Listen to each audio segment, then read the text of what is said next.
Hello, everyone. I'm here today with Sara Goldstein. She is the area manager at Amazon since 2020, and she is the manager of 120 Amazon Warehouse Associates. She graduated from UCF in 2020 with a Master's of Science in Management with the Integrated Business track. Sara, I'm so happy to be here with you today. Awesome. Thank you. Thanks for having me. Of course. So to get off in some of our questions, the first question that I have for you is tell us about Amazon and what you do there. Awesome. So I started with Amazon back in 2020, about a month after graduation. So I actually got the job when I was still in school, which was really cool. We had a recruiter come talk to our class. Her name was Emily. She came to talk to Dr. Leo's class, actually. And I really liked what she had to say about the company. And I felt like it really fit some of the qualities that I have. And she said that they did hire from um, programs like IB, and I was like, okay, great. So I actually met up with her after class and got more information about the company and a little bit about what she does because she was an area manager as well, just going on a recruiting project. So she ended up telling me like about the job, and even with what she told me, I still didn't really know what to expect coming in. I kind of just showed up to the warehouse my first day, not really knowing what to expect. They gave me a vest and they told me that I was going to be having a team from 100 to 150 associates. My team ended up being around 120 associates. And coming in just right out of college, it was definitely challenging. I'm younger, and a lot of people that I work with, they've been there longer than me. But I kind of just hopped right in and just started learning on my feet. So day to day, we come in, everyone clocks in for their shift. We have a stand up where I basically announce any announcements that we might have, tell them what the goals are for the shift, and kind of hype them up. I'll always play music and get them really excited to start the day. So everyone will go to their station and they'll start packing, and they have certain rates that we hold them accountable to.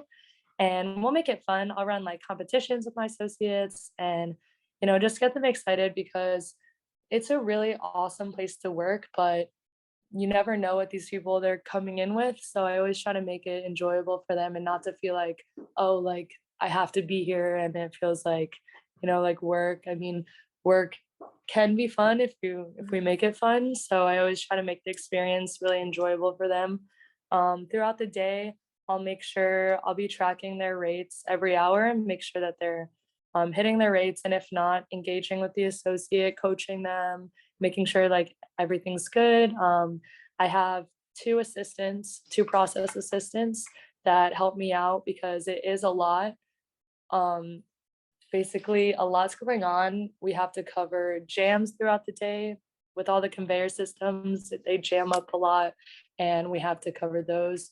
If there's a safety incident, that's safety is our number one priority. So if anything happens right away, we can take them, the associate, to AmCare on site, and we have to write a report to make sure like nothing like this can happen again. Other things we'll do, I'll get to know my associates really well, and I'm always constantly engaging them, constantly checking in on them. Just it's really a people-oriented job. I feel like the ones who excel are the ones who have great communication and leadership skills because I view myself kind of as a coach. Like this is almost like my sports team, and if we do well as a whole, then I'll do well, the company will do well, and always just try to make it enjoyable and just be there for them. And it's a really awesome job because it feels really rewarding at the end of the day when we hit great numbers and I hear great feedback from my associates and they tell me that they left and they came back and they are actually like excited to come to work, and just making them have a good experience. The benefits are really awesome. Amazon pays pretty well over minimum wage for associates, and the benefits that we offer associates are the same benefits that I get as a salaried leader, which is really awesome because most companies they don't do that. So it's been a really great time. I learned a lot from my master's program about business in general, and being a leader and working on different projects throughout the program really like helped me get started because there's things that I do on the side with Amazon. I'll work on different projects. I drive process improvements through different metrics and I send out reports every week.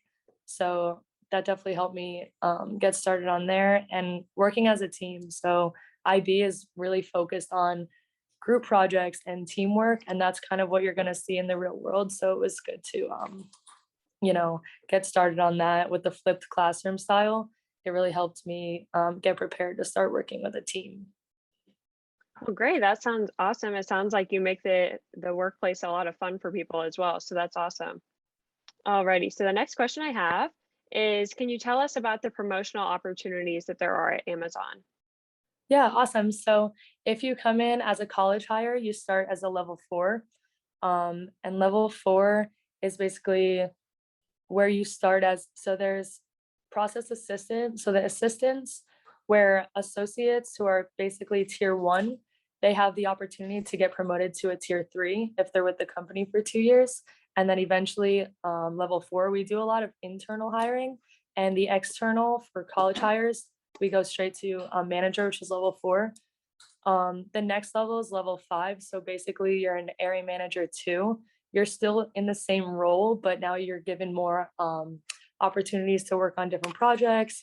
Um, you do get a pay increase and a bonus just for moving up. And this normally happens around 6 to 8 months of being with the company. You do monthly one-on-ones with my manager, with the manager, and they basically give you your promotional timeline, and they help you set goals for yourself. So my goal was within 6 months to get level 5. And then after level 5 is level 6, which is an operations manager. Operations managers have been with the company a little longer, but we hire operation managers externally as well. And I think they look for about 3 to 5 years of work-related experience. So right out of college, the only work experience that I had was internships, and I worked at a bar and restaurants in Orlando, different restaurants, which actually I feel like that did prepare me for jobs like this just because of working with people and just I feel like everything can, you can frame things in a way to where it's like hard to I can't explain this that well, but you can use what you've learned in different jobs. It didn't have to be an internship. Like it didn't have to be an operations internship for me to learn how to be an area manager. Like I took what I learned in my PR internships, my advertising internships, and I kind of used that in the real world. And I used those examples in my interviews too. And I just framed my stories and how I took leadership roles and how I managed people, even if I wasn't a manager in my previous roles. Right. That sounds great. It sounds like there's a lot of promotional opportunities at Amazon. So that's awesome to hear, especially for new college graduates as well. So do you know of any College of Business students or IB students that work with you, or maybe as a manager or just as an entry level employee? So I do know a lot of integrated business undergrads have gone to work with Amazon, not in my building specifically, but actually our senior operations manager, he's a level 7. He went to UCF. I believe he was a marketing undergrad and he was in the sales program, the professional selling program. And now to see that he went to UCF and to see how far he's moved up and probably used what he learned at UCF and in the selling program and brought it to Amazon. It's really cool to see how far he's gone. And I believe he's only been with the company for either 4 or 5 years, and to see how far he's grown is really inspiring and hopeful for me. That's great to know that there's, of course, people from UCF, but also people who have moved up so fast within the company who went to UCF recently. So that's great. So what are some specific qualities that can make your employees stand out to get promoted? So you're saying the managers or The associates? managers or the associates that you manage as well, just what are some qualities that would make them stand out as a superior employee or something that would help them to get promoted later on? I think definitely willingness to learn. If they're eager to learn, you can definitely tell the ones that come in and they're like, hey, I want to learn something else. We have direct roles to where you're accountable to a rate, but we also have indirect roles. We have roles like problem solvers who are actually chasing different orders. We have critical pull times. Every order has to be out at a certain time. It has to be on the truck at a certain time for it to make it to the customer on time. So we have certain people who are chasing down these orders, and that's like their specific role, but they were moved from a direct role to an indirect role because we saw these qualities like they're willing to learn, they're aggressive, they excel in what they did. So when they were in a direct role, they were a top performer. They were always looking to, get better. They were reliable, they're always on time, they're willing to stay late. We have to count on people who are in direct roles to be at work at a certain time. And if we depend on these people, so basically, dependable, willing to learn. We have 12, I believe 12 leadership principles. One is ownership, which I feel like is really important. Leaders are owners, so they never say like, oh, that's not my job. They go above and beyond to help out. So it's not specifically in your job description that you have to, clean up your station and restock it at the end of the day. But the people that are doing this and going above and beyond to what they're expected are the ones that are looked at to move up. Perfect. And then the last question that I have for you today is, what are some of the things that college students looking to work in your field can do to get their foot in the door? Yeah, definitely. So I definitely recommend every opportunity that UCF gives you because we have so many opportunities, but between career fairs, our professors, which are super knowledgeable and they've been in the field already, I always felt value in going to talk to your professors because they're here for you, like they had their career or they are there to help us.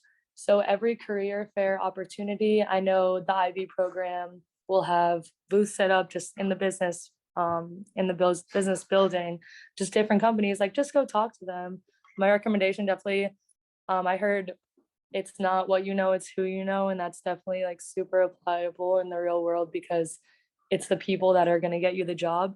A lot of people apply for different jobs and there's a million applications, but the ones that stand out are the ones who go above and beyond. So just finding a point of contact, like if there's a certain company you want to work for, go on LinkedIn, find an alumni who works there and just reach out to them because 9 times out of 10, they'll respond to you. They were in your position before trying to look for a job. So just reaching out to them, just finding a point of contact and just take advantage of all the opportunities we're given.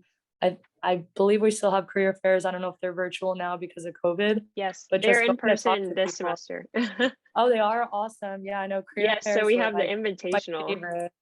Oh, cool. Yeah, the Yes. invitational is awesome. Like just talk to your professor. Hey, how do I get an invitation? Just going there. And even if you feel like it's a company or a position that you wouldn't see yourself in, just go to the interview. Just see what they have to Right. offer.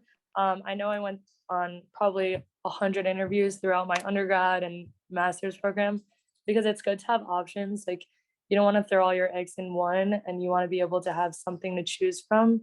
And, you know, college students, I feel like we don't have that much, we feel like we don't have that much experience, but you can use your experiences that you've had in school in your interviews and your internships. Like these are certain stories that you can tell to the interviewer and that can just help you get a job. So I would just say like don't give up. The job search, it's not easy and it's very competitive, but just take advantage because UCF has a million opportunities. And I know just going to career fairs for me were just so much fun. You get like free stuff, you get to meet a bunch of people, like just talking to people and just ask them like, hey, like, how did you get to where you are? And just, taking their advice. Right. Well, thank you, Sarah. That was some awesome information. Thank you for all of the tips, especially with the interviews as well. I know that that'll help a lot of College of Business and IB students whenever they watch this video. So thank you so much for meeting with me today. It was a pleasure, and I hope Of to keep up course. and talk to you soon. All right. Thank you. Thank you.